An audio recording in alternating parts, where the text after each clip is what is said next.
Story 1. It started on a rainy night in Spokane. I remember the sky was gray even after sunset, and the air felt heavier than usual. I just finished a live stream where I played some random indie horror game, nothing too memorable, and I was about to call it a night when a message popped up in my inbox.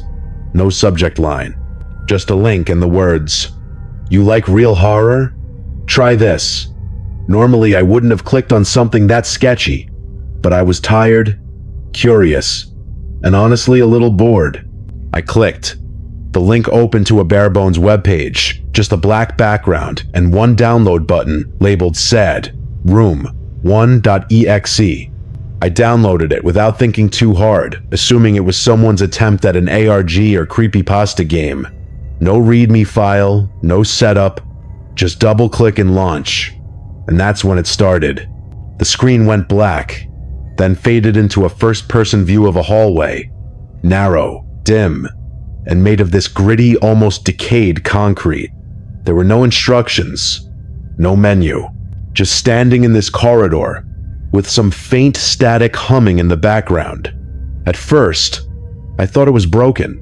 I moved forward, and the game responded, slow and slightly laggy, like it was fighting me. The lights were flickering. The air in the game felt cold. I know that sounds dumb, but somehow I could almost feel it, like the atmosphere leaked out of the screen. As I walked, there was no real pattern to the corridors. They twisted and turned, some leading to dead ends, others just looping back around. There were no enemies, no puzzles, no jump scares. But every few minutes, something would flash on the screen. Fast, like a frame or two. A face, a symbol, a child standing in a doorway.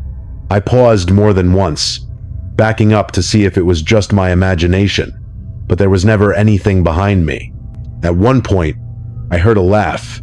Not a cartoonish evil laugh, but something soft, broken, like a kid giggling in a room far down the hall. I stopped moving and listened. The laugh repeated once, then went silent. I kept walking. The deeper I got, the more unnatural the corridors felt. The textures became warped, like the walls were pulsing or shifting when I wasn't looking directly at them. The background audio got worse too. At first, it was just the static, but then came reversed music, like something playing a vinyl backward. It made my skin crawl. Then came the voices, snippets of words I couldn't quite catch, like someone whispering into an old microphone. "Don't turn around," one voice said. I froze. I hadn't heard anything like that before. I waited. Nothing else. Just silence. I walked forward, trying to brush it off. Another hallway. Longer this time. Lit only by faint blinking red lights. I thought I saw movement at the far end. A blur. I moved toward it, but it disappeared. That was the first time I noticed something was following me. Not in the game mechanic sense. There was no visible chase, no footsteps behind me. But I felt it. Every turn I took, I imagined something right around the corner. Watching. Smiling. Waiting. I reached a room that looked different. Larger. Empty. Except for a black and white photo on the wall. A man in a suit. His face scratched out. No name. No interaction. Just there. The longer I stared at it, the louder the ambient audio became. Warped screams, echoing laughter, and the sound of something metallic scraping. I alt-tabbed out for a second to breathe. My hands were sweating.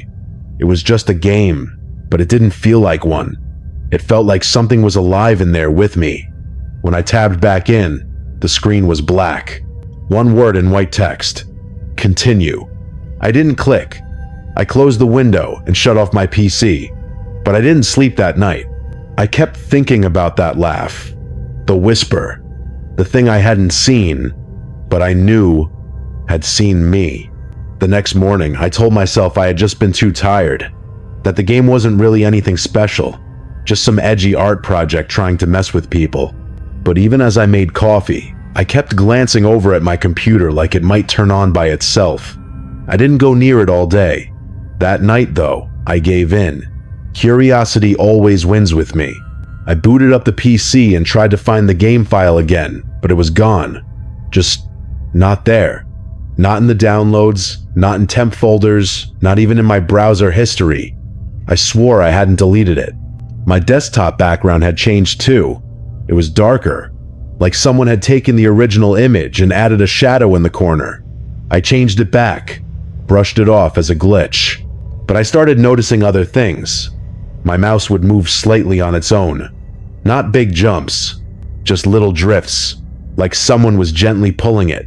Windows would open without me clicking anything. Chrome would flash for a second, then disappear. One night, my speakers turned on by themselves and played this soft static for about 20 seconds before cutting off. No programs were open, no media running. It didn't make sense. I started getting emails. Blank subject lines, no body text, just random timestamps. 312, 444, 201. Always early in the morning. I blocked the sender, but they just kept coming from different addresses. I stopped sleeping properly. Every sound in my apartment felt louder, closer. Creaks in the floorboards, pipes clicking. A breath that wasn't mine.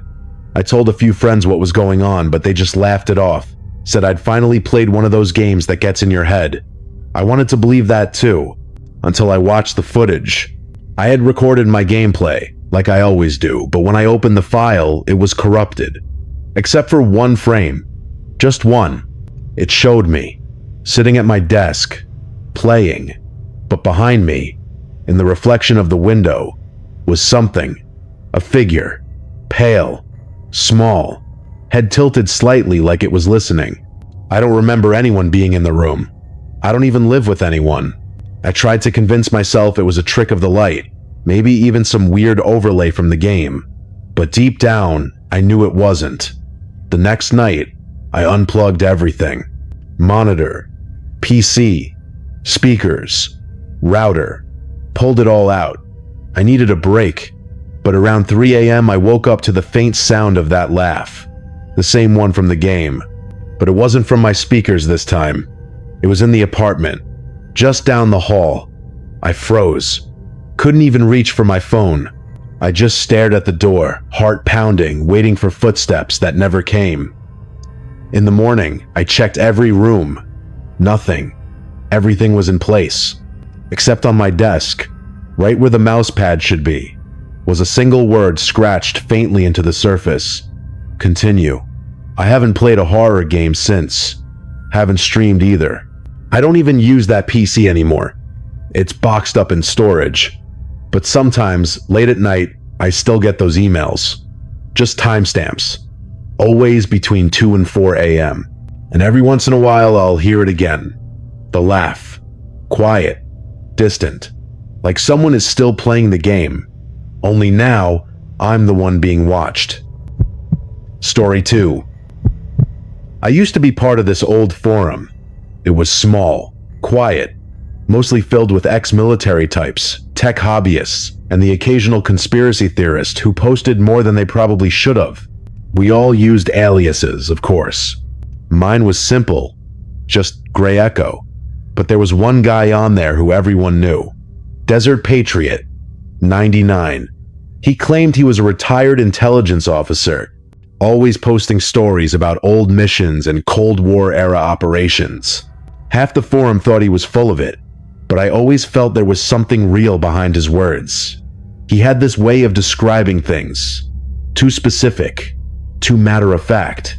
One day, he posted a short thread. No title, just a link and a comment. For those who know what to look for, enjoy the nostalgia. The link led to a plain image hosting site called silentechofiles.net. It looked like something straight out of 2004. The design was bare, just a gray background with a simple logo and a few galleries of images. Most were harmless. Photos of military gear, scanned documents, satellite images from old missions. But something about it felt off, like there was more hidden under the surface. A few weeks after that post, Desert Patriot 99 stopped showing up. No comments, no logins. We figured maybe he'd just moved on. But then, a new user with the name Second Echo made a post in the same forum thread. It was short. Just said, "Desert Patriot 99 passed away in his home last night. He left behind no family. He wanted his files to remain available. Consider it a farewell." That hit me harder than I expected. I never met the guy, never even knew his real name. But I couldn't stop thinking about that site he left behind. So I went back. This time, I inspected the page source. And that's when I found it. Lines of hidden code beneath the HTML. They weren't errors or dev notes. They were messages. Short, almost like classified job postings. Stuff like immediate need .3, SP Spanish fluent, no documentation necessary, or 4x DP required, 24/7 availability, English only. I didn't recognize the acronyms at first, but some users on the forum started chiming in. One said SP might mean surveillance personnel. Another said DP stood for direct placement, which in certain circles meant something darker. Wet work. Assassination. These weren't your average IT contracts. I didn't want to believe it, but the tone of the listings was too clinical, too exact. No payment info, no contacts, just needs, languages, and availability. As if whoever was reading already knew the rest. It got creepier when one line mentioned Operation Sierra, booking finalized, 01/19th. Someone pointed out that date matched a real-world assassination in Europe. It sounded insane, but I couldn't unsee the connection. I stayed up late that night, rereading every line of code, screenshotting as much as I could. At around 3 a.m., my browser crashed, just froze completely. And when I tried to reopen the page, the site was still there, but the source code had changed. All the job posts were gone, replaced by a single phrase, "They're watching too." I closed my laptop and sat there in silence, feeling this weird pressure in the room, like the air had thickened. I know how that sounds, but I wasn't imagining it. I hadn't felt that alone in years. It wasn't fear exactly. It was the feeling of being observed by someone who didn't care if you knew it, like someone had noticed I'd seen too much. And in that moment, I knew Desert Patriot 99 hadn't just been some old guy sharing stories. He left behind something that wasn't meant to be found. After that night, I tried to leave it alone. I told myself it was just an elaborate hoax, maybe some ARG I stumbled into without realizing. But something kept pulling me back. A few other users from the forum messaged me, saying they saw the same hidden posts before they vanished. One of them, someone going by the name Red Signal, said he traced the site's domain registry and found an email tied to it. Echo 26silentech.org. That email had shown up on a few obscure message boards over the years, always linked to strange classified posts looking for specialists in various parts of the world. The handle Echo26 kept showing up too. One user even claimed it had been around since the early 2000s on sites that no longer existed. It was like a ghost trail, barely there, but always reappearing where it shouldn't. I dug deeper. There was one page on the image host that hadn't been locked behind code. It looked like a receipt or a ledger. At first glance, it just listed numbers and itemized costs: lodging, transportation, medical supplies, security detail, disposal services. It totaled over $90,000. At the bottom, in plain text, was the date, 01/19th, the same day as the assassination that had been all over international news a few years back. A known arms broker was found dead in his hotel room. No fingerprints, no security footage, and a completely clean escape. Officials called it a professional hit. The match was too specific to be coincidence. That's when I started getting emails. At first, they were just spam like nonsense. Empty bodies, jumbled subject lines. Then one came with the subject, "Forget." No text. Just that word. The next night, someone knocked on my door at 2:48 a.m. I didn't answer. I watched from the peephole. No one was there. But in the morning, I found a flash drive on my doorstep. No label, no message. Against my better judgment, I plugged it into an old laptop with no internet connection. It contained a single folder. Inside, 5 high-resolution images, all aerial shots, all different locations, parking lots, rooftops. One of them was my building, my car, my window, taken at night, from above. I shut everything down, wiped the drive, and buried it in the woods a mile from my place. I don't know why I didn't destroy it completely. Maybe part of me wanted to keep some proof, something real. After that, SilentEchoFiles.net went offline completely. No archive, no cached version, nothing left but broken links. The forum thread was deleted too, and some of the users who had been most active suddenly disappeared. Their accounts just stopped posting. Even Red Signal went dark. I don't know if they backed out or were forced to. I moved not long after, changed my number, deleted old emails, and went off social media entirely. I still think about it though, about the man they called Desert Patriot 99, about what kind of life he actually lived. If that site was his legacy, then maybe he knew it was only a matter of time before someone found it. Maybe that's why he left the door cracked open just wide enough. But if there's one thing I've learned, it's that some doors should stay shut. There's a price to knowing too much, a kind of silence you don't choose, but have to live with. Story 3. I first came across the channel by accident. It was late, like 2 a.m. late, and I was deep into one of those weird YouTube rabbit holes. The kind where you start watching video essays and end up on grainy footage of abandoned buildings or short clips titled in strange symbols. That's how I found it, a channel with a name I couldn't read. Just a string of shapes and the Sagittarius zodiac sign. The thumbnail was blurry, brownish, and nothing really stood out. But the view count was massive, and the upload time was only seconds ago. I clicked it.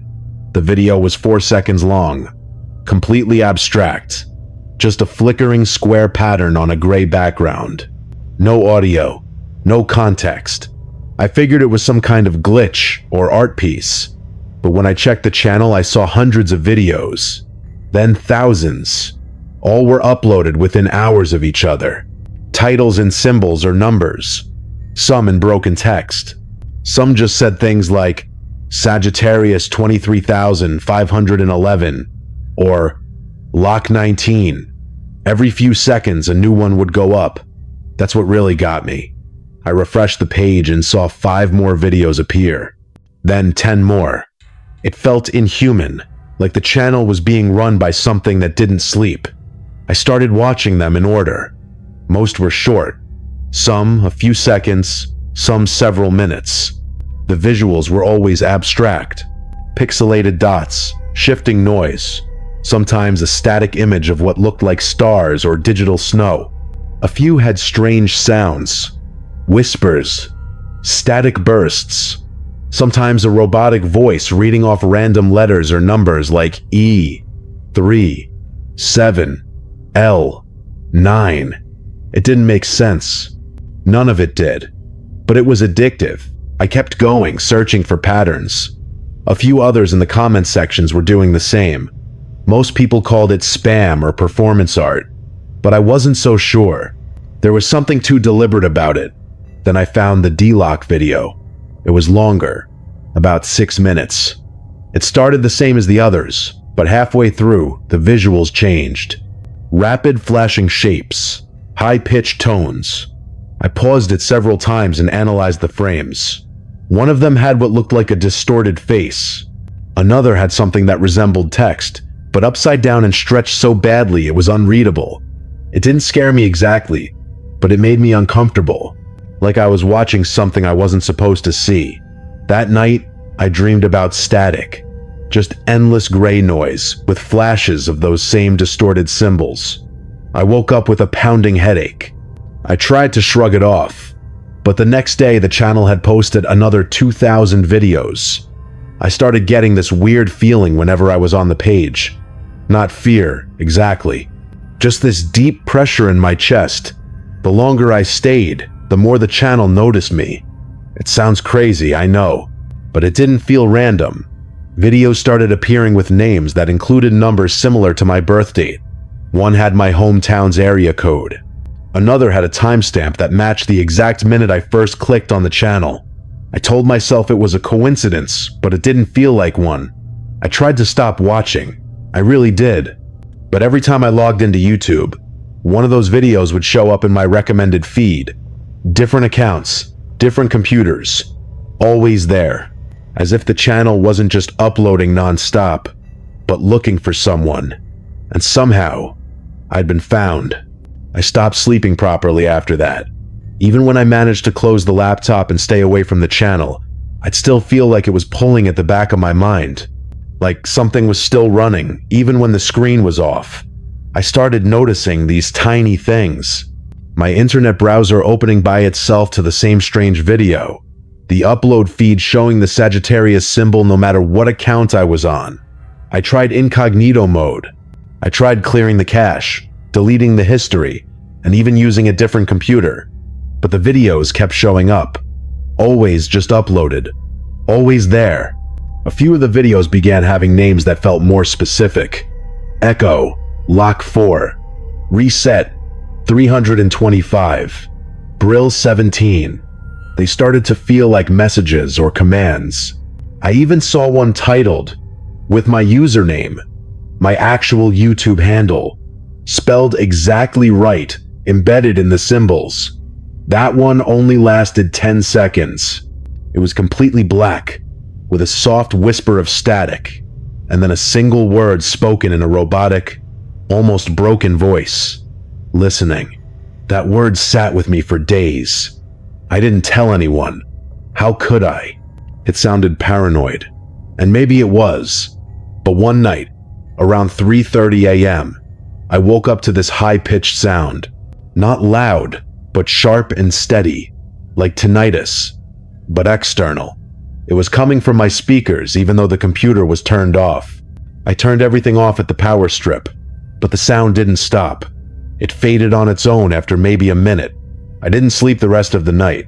The next morning, I went back to the channel, not because I wanted to, but because I had to know if something new had gone up. And it had. A video titled Reset YD, with the same symbol in front. I clicked it without thinking. It was longer, almost 40 minutes.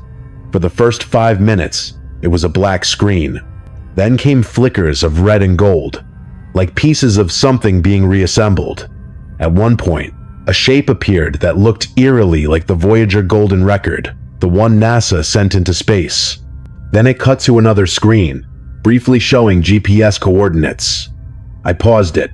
I searched them. They were somewhere less than 5 miles from my house. A rooftop. A place I'd walked by a dozen times. I slammed the laptop shut and just sat there, frozen. That's when I realized this wasn't some harmless internet art project. It wasn't even an ARG, it was watching, cataloging, learning, and somehow I had become a part of it. That was the last video I ever watched. The channel disappeared a few days later, completely banned, all videos gone. No trace, no archive. YouTube never said why, but it was the timing that scared me most. It vanished just hours after a news article mentioned it by name, like it had known it was being exposed.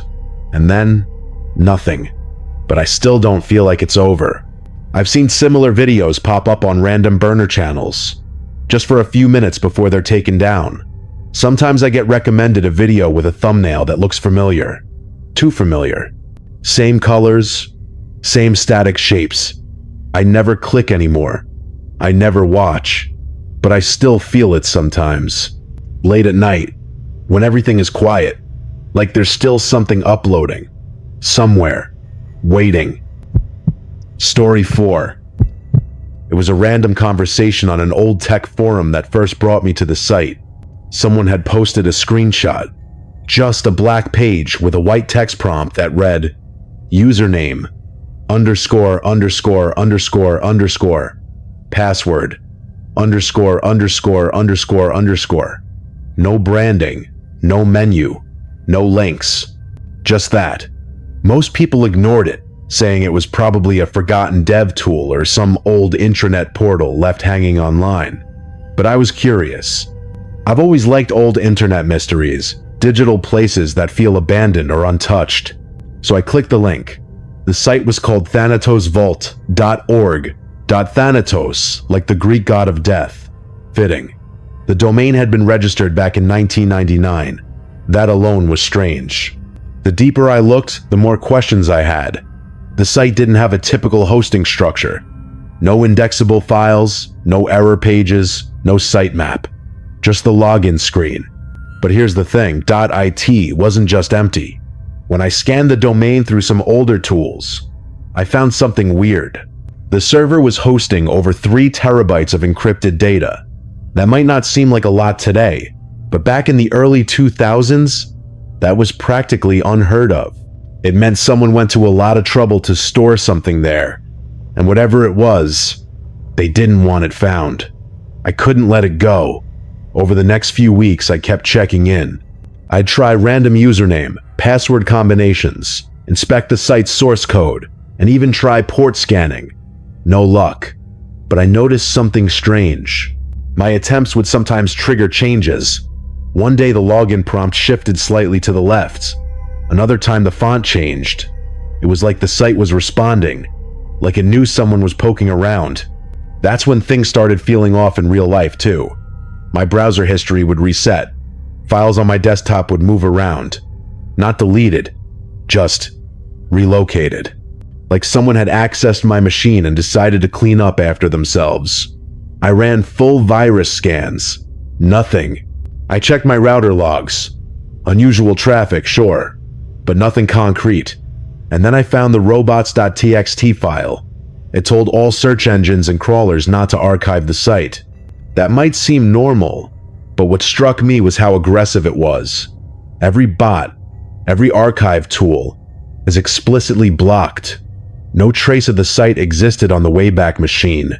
It was like it had been scrubbed from time itself. I kept asking around, reaching out to other forum users who had mentioned the site before. Most didn't respond.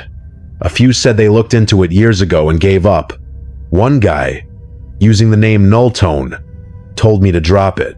He said, "Some silences are there for a reason. You don't want to be the one that breaks it." That didn't exactly help. I kept digging anyway. I traced the domain registration to a man named L. Kingsley, supposedly tied to a string of other dead websites. Sites with names like palelight.net, dreamlesshost.com, and ouroborosbb.org. They were all strange. One just displayed a single phrase, "dead but dreaming." Another was a black screen with a glowing pawn in the center. No text, no links. The domain contacts all led to addresses that didn't exist anymore. P.O. boxes in small towns, buildings that were now just vacant lots. I was chasing ghosts. And yet, the more I uncovered, the more real it all felt. The deeper I went, the more I started wondering if I'd already gone too far. Because one night, when I loaded the login page again, it was different. Instead of the prompt, there was just one line of text in the center of the screen.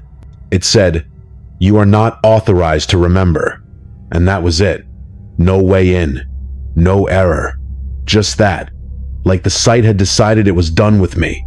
Like it had finally looked back. I should have stopped right there. That message. "You are not authorized to remember." It should have been enough. But instead, it made me more obsessed. I started thinking maybe the site wasn't just rejecting me. Maybe it was warning me. Or testing me. So I kept digging, not into the site itself anymore, but into the man behind it, L. Kingsley. The more I searched, the more confusing it got. He was listed as the domain contact for a dozen different websites, all just as cryptic as Thanatos Vault. Some were nothing but black screens with a single word. Others had strange patterns. One even had an endless loop of a blinking cursor with no input field. No two were the same, but they all shared the same feeling, like someone had built them to hide something in plain sight. And then I found the businesses. I stumbled on a few shell company names attached to the domain records. One was an interior design studio in Vermont, Another was a bed and breakfast in New Hampshire. There was even a dentist's office tied to the same registration address. I tried calling them. Emails bounced. Phone lines are dead. A few had physical addresses that didn't even exist. Just gravel lots or empty storefronts. It felt like someone had gone out of their way to build a web of false leads. Dead ends, layered over dead ends. But why? That question kept circling in my head. What kind of personal project required terabytes of encrypted data, fake companies, blocked archives, and abandoned websites? And what exactly was I getting close to? One night, a package showed up at my door. No return address. Just a small padded envelope with my name printed, not handwritten. Inside was a USB stick. Black. No label. It looked new. I didn't plug it in right away. I stared at it for a long time. When I finally gave in, I used an old laptop disconnected from the internet just in case.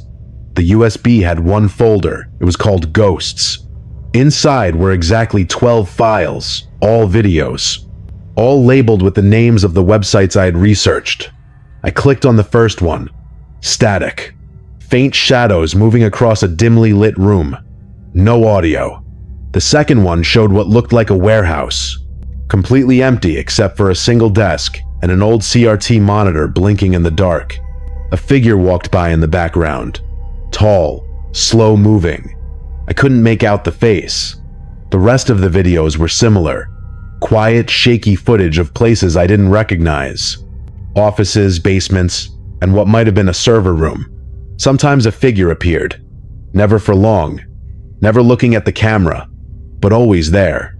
The last video was different. It started black, and slowly faded in to show a photo. It was a face. Mine.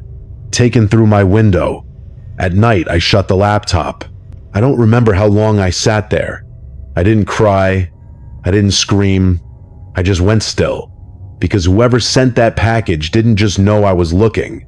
They had been looking back the entire time. After that, I wiped every hard drive I owned.